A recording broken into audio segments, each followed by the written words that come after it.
नमस्ते, मी रमेश मुकादम. ग्रामोदय विचार माध्यमातून आज अहिल्यानगर येथे प्रकाश आंबेडकर यांच्या संदर्भामध्ये आक्षेपार्ह वर्तन करणारे राष्ट्रवादी अजितदादा पवार गटाचे अशोक गायकवाड नावाच्या इसमा प्रकाश आंबेडकर यांनी अहिल्यानगर या ठिकाणी डॉक्टर बाबासाहेब आंबेडकरांचा पुतळा पूर्णाकृती पुतळा आणि त्याचे अनावरण केले आणि या गोष्टीचा राग मनात धरून येथील अजितदादा पवार राष्ट्रवादीच्या कार्यकर्त्यांनी अशोक गायकवाड नावाच्या कार्यकर्त्यांनी प्रकाश आंबेडकर यांच्याबद्दल आक्षेपार्ह वर्तन केले.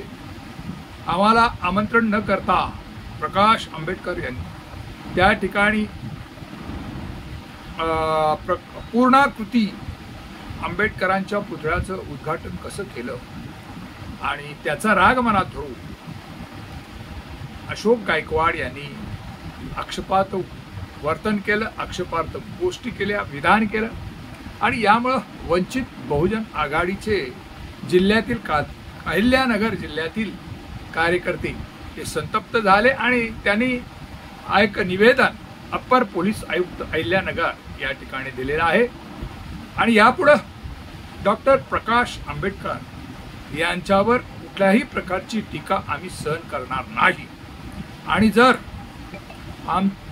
अशीच टीका वंचित बहुजन आघाडीच्या प्रकाश आंबेडकरांवर जर झाली तर आम्ही ते सहन करणार नाही, त्याचा आम्ही प्रतिकार करू आणि त्या संदर्भात पोलिसांनी त्यांनी निवेदन दिलेलं आहे आणि पोलीस आयुक्त त्या दृष्टीने प्रयत्न करून या घटना घडणार नाही असं त्यांनी आशा व्यक्त केलेली आहे. पण प्रकाश आंबेडकरांच्या बद्दल काही लोकांना चीड का? डॉक्टर बाबासाहेब आंबेडकरांचे नातू लोकशाही वाचवण्यासाठी या देशामध्ये लोकशाही टिकली पाहिजे, घटनेचं संरक्षण झालं पाहिजे, स्वातंत्र्य, समता आणि बंधुता हे जे काही त्रिसूत्री आहे ते लोकांपर्यंत जावं या अपेक्षेने प्रकाश आंबेडकर हे प्रयत्न करतात आणि असं असताना त्यांना विरोध का हा एक प्रश्न निर्माण झालेला आहे आणि प्रकाश आंबेडकरांची ताकद वाढलेली आहे. महाराष्ट्रामध्ये वंचित बहुजन आघाडीने वेळोवेळी प्रस्थापित पक्षांच्या विरोधात आघाडी उघडलेली आहे, जनतेला त्यांनी जागृत केलेलं आहे, वेगवेगळ्या आरक्षणाच्या संदर्भात त्यांनी समर्थ बाजू मांडलेली आहे आणि वेगवेगळ्या प्रकारच्या जमिनी, शेतकऱ्यांच्या जमिनी आणि त्या हाताळण्याचा भांडवलशाही लोकशाहीमध्ये चाललेला भांडवलदारांचा प्रयत्न याला वेळोवेळी प्रकाश आंबेडकर यांनी विरोध केलेला आहे आणि लोकांना दिशा दिलेली आहे आणि संघर्षात्मक प्रकारे वंचित बहुजन आघाडी ही उभी केलेली आहे आणि या देशामध्ये आंबेडकरवाद प्रबल करण्याचा त्यांचा चाललेला प्रयत्न आणि आंबेडकरवाद प्रबल करत असताना ब्राह्मणवादी विचाराची लोक, भांडवलदार लोकांची बाजू घेणारे लोक त्यांचा अपमान करत असतील ते योग्य नव्हे. शासनाने या गोष्टीचे कठोर निर्णय घ्यावेत.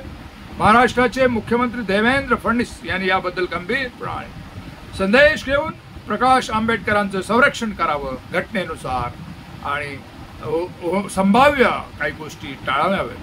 बघूया आता या दृष्टीनं वंचित बहुजन आघाडीचे कार्यकर्ते कशा प्रकारे भूमिका घेते आणि शासन कशा प्रकारे प्रकाश आंबेडकरांचं संरक्षण करतो हे दिसून येत आहे. या संदर्भात आपलं म्हणणं काय? कमेंट्स करा आणि माझा व्हिडिओ आवडला तर लाईक करा, सबस्क्राईब करा आणि फॉरवर्ड करा. जय हिंद, जय महाराष्ट्र, जय भारत.